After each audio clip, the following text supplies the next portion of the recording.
Så er der bevis for regneregel 2. Det er, at når p af x, altså vores funktion hedder c er f af x,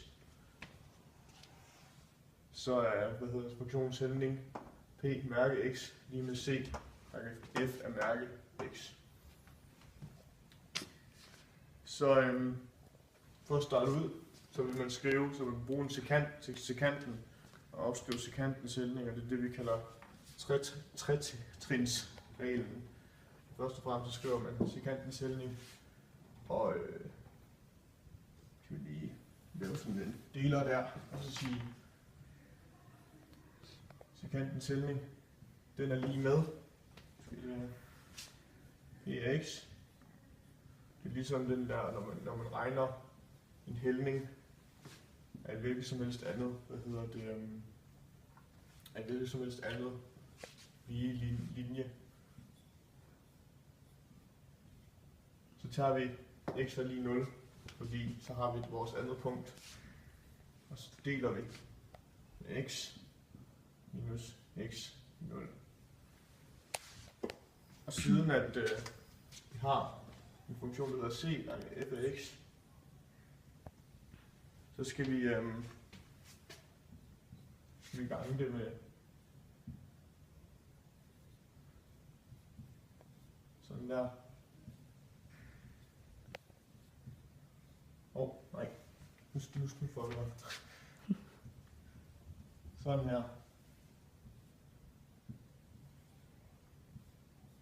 Yes. Delt med x minus x 0, og der skal også stå 0 her. Sådan der.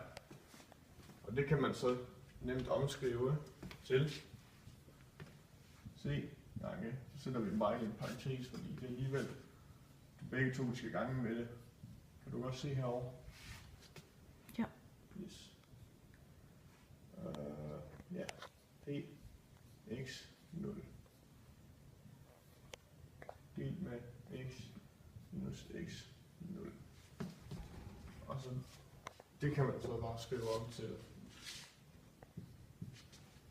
c gange p af x minus p x 0 delt med x minus x 0. Og det er så vores ligning for sekantens hældning. Det er det, man...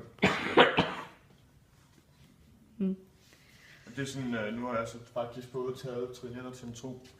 Jeg har både brugt tretrinsreglen, men også, reduceret den her altså.